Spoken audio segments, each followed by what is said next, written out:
Welcome, everybody, to another episode of the Wrestling vs. the World podcast. Feeling you're in your day, sweet. If not, what the hell ever. So, this was one I had been remembering faintly back in the day, and I wanted to finally relive this one.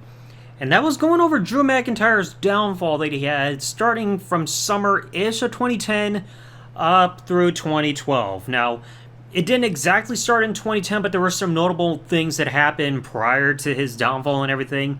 And if memory serves me correctly, it seemed like the company kind of lost faith in him, possibly around due to his divorce that was going on with then WWE diva Tiffany, later renamed real name Taryn Terrell, that we saw in TNA. But things really got sketchy in the summer 2010. So we remember when Drew debuted on the main roster, Vince McMahon's like, "Damn it, pal, you're the chosen one." And in storyline, he would have Vince in his back pocket to help protect him and everything. Well, in late June of 2010, Drew McIntyre had to disappear from television. His visa expired in real life. They put in the storyline to where he was off television for a little bit. So he came back 2 weeks later, and we get started right here on the July 9, 2010 episode of SmackDown. He returns to SmackDown and says, "Hey, my visa issues, they're settled. And Teddy, I'm sorry for our bad blood." But then Teddy told him, get on his knees, repeat praises that are being forced to him by Teddy Long.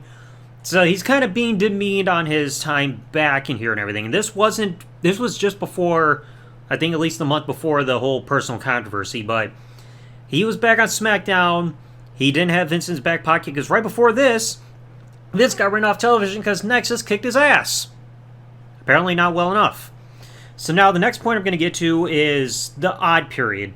Because Night of Champions 2010, Tag Team Turmoil, Drew McIntyre and Cody Rhodes would win the WWE Tag Team Championships, which allowed them to appear on both Raw and SmackDown because the title would be cross-branded.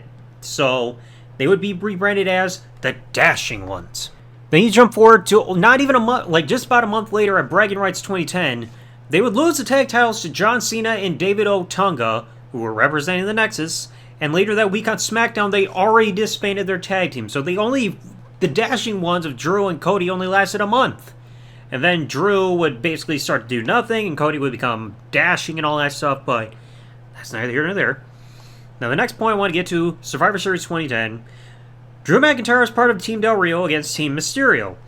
Drew got some luck because he got the first elimination in the match 5.5 minutes in by eliminating MVP, but his team would be unsuccessful because Drew would be the last man eliminated from Team Del Rio, making Big Show and Rey Mysterio the sole survivors for their team. So, I mean, Drew made it to the end, but still lost.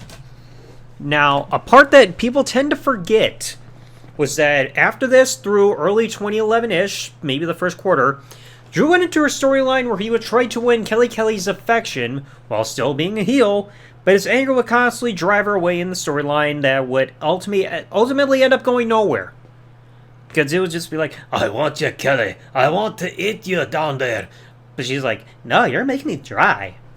And it was also around this time where Drew would really start to work with more lower card talent on the totem pole, like JTG, Kaval, Yoshitatsu, and Trent Beretta on shows like SmackDown and Superstars. So, not really an advancement here. Now, you get to Royal Rumble 2011. This is a big 40-man battle royal. And he enters at number 33. And he would last under 5 minutes before being eliminated by the Big Show. He got absolutely no eliminations here.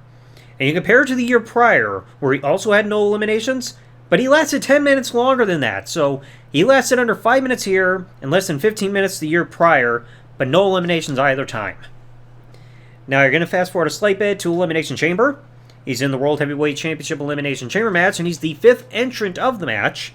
But he was the 3rd one eliminated overall by Kane, and he also, once again, got no eliminations. So it's hard for him to be dominant and everything if he's not really doing much.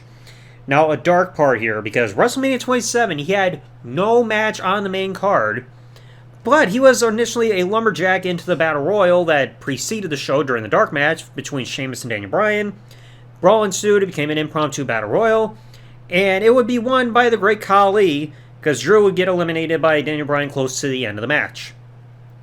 Now, after this, during the WWE Draft, which was not effective for very long, Drew would be part of the supplemental draft, which was the day after the televised draft happened on Raw. And he just would be he'd be drafted to Raw, but he'd be bouncing between Raw and Superstars during all this time. Now, I'm not going to include screenshots here because I don't want to have to keep going through all these shows and everything for these ones, but he had 5 televised matches on Raw this year while being under Raw, and he did not win any of them. Because May 2nd, 2011 episode of Raw, himself and Jack Swagger lost to Kofi Kingston and Rey Mysterio. On the May 23rd, 2011 episode of Raw, he lost to Kofi Kingston.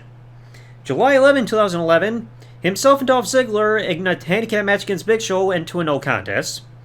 September 26, 2011, he failed to win the Intercontinental Championship in a Battle Royal. And on the October 3rd, 2011 episode of Raw, he lost to Randy Orton. And then also during this time, once again, he would be relegated to be mostly on Superstars. And he would have losses to the likes of Zack Ryder, who was not fully into the whole Ryder revolution. He might have been starting, but it wasn't as big just yet. Losing to Daniel Bryan, Ted DiBiase Jr., Mason Ryan, and Alex Riley. And he would not have a televised pay-per-view match until the Royal Rumble, which we'll get to in just a little bit. But then on the December 30, 2011 episode of SmackDown, he's brought back, and it's said in kayfabe that Teddy Long, despite the bad blood, he decided to rehire Drew McIntyre to SmackDown. But he said, hey, you've been losing your passion, and you need to start winning and earning your contract and your money.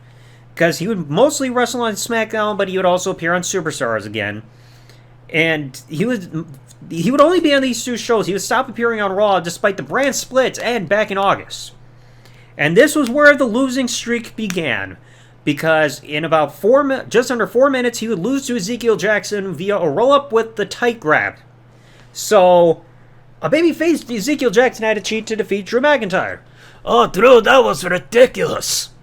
I don't know why I'm sounding like Shrek there, but you know what I mean. So, then they started the storyline saying, hey, you're on thin ice. Teddy Long is tired of you losing. You gotta win in order to keep your job. So the next week, January 6, 2012 episode of SmackDown, in about 2.5 minutes, he loses to Santino Marella, who was a comedy character, via the Cobra, which did not have the sleeve protection. I don't think he was U.S. champion just yet at this time. But he lost a short match to a comedy character. Next week, January 13, 2012 episode of SmackDown, he loses to Ted DiBiase Jr., who was going nowhere at this point, in under 4 minutes to the Dream Street. You lost a potential jail victim here coming up. But now then, following week, they're in Sin City, Las Vegas, and initially Teddy Long was about to fire Drew, but then decided, hey, we're going to give you another match just because Santino is my assistant, and we decided, because of the wheel, SmackDown Roulette, you're going to be in a blindfold match with Santino, who would once again defeat Drew McIntyre, who couldn't even beat him while cheating, to the Cobra, this time with the sleeve, so another loss. The next week, January 27, 2012 episode of SmackDown, in under 3 minutes, he loses to Sheamus. And we know my feelings about that period with Sheamus. I've already covered it on the podcast. Now, his next match, later that week, Royal Rumble 2012, his first televised pay-per-view match in almost a year since the Elimination Chamber the year prior. He loses to Brodus Clay in 1 minute. Because it was announced that he wanted a match. He felt it was ridiculous that he wasn't on the pay-per-view. He did not get into the Royal Rumble match, but he got against the dancing Funkasaurus Brodus Clay and lost very quickly. Now, he wouldn't have another match for a couple weeks after this, but he would on the February 17, 2012 episode of SmackDown. He'll lose in the Battle Royal, being eliminated by Santino Marella, who would win the match to get the spot into the Elimination Chamber match for the World Heavyweight Championship. I believe that was a spot Randy Orton had to give up because of a concussion. I mean, somebody lost their spot there. Then the week after this, February 24, 2012 episode of SmackDown. 32nd loss to the Great Khali. Good gosh. Now, this is where things hit a climax here, because the next week, March 2nd, 2012 episode of SmackDown, Teddy admits he's been cutting Drew a lot of slack, just constantly threatening to fire him. But he says, if you lose this match, you're fired. In under 2 minutes, he loses to Justin Gabriel, who also at this time had no direction. We would see him later on with Saturday Morning Slam, which I've already covered in depth, but he loses in under 2 minutes to Justin Gabriel, who was very low on the totem pole, and afterwards, Teddy Long of the Titantron said, Drew, you're fired, player! I don't know why I had the tongue roll there, but I can't help it. But then things took a weird turn again, because the next week, March 9, 2012 episode of SmackDown, Drew's back on SmackDown, because thanks to Mr. Electricity, Mr. Excitement. I mean, you can't call him Mr. Electricity without thinking about Herb Abrams. But it was decided that John Laurinaitis was going to give him an opportunity. And initially it seemed like he was going to face Great Khali, but David Otunga said, no, you're going to face Hornswoggle. And in under 2 minutes, via a referee decision stoppage, Drew defeats Hornswoggle. So, 8 singles matches and a Battle Royal loss. 9 consecutive losing matches on television and on friggin' pay-per-view. He finally wins a match on the main roster in order to just regain his job. It's like the only person you could beat was a little person.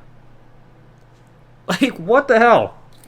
Now, there are some, like, things did not truly get better after this, but there were 3 notable things I'm going to finish up with here for this. WrestleMania 28, he's part of Team Johnny, which would go on to defeat Team Teddy for full control of both Raw and SmackDown. People power! You know, that whole ordeal. So, he got a pay-per-view WrestleMania win here, even though he was not in the decision, but he was on the winning team.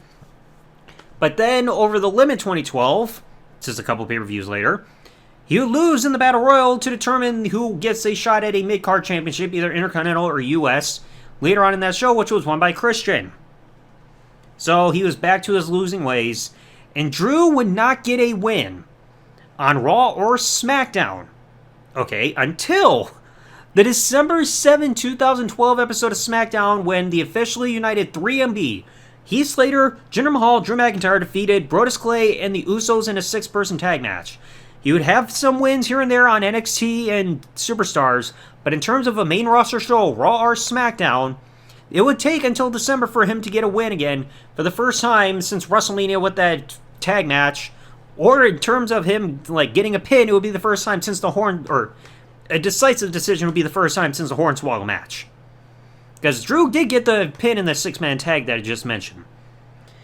So yeah, this was quite the fall from grace for this guy. Like, holy crap. He's Intercontinental Champion. He's Vince's chosen boy. He seemed like he was going to have a bright future. The next thing you know, everything just turns to shit.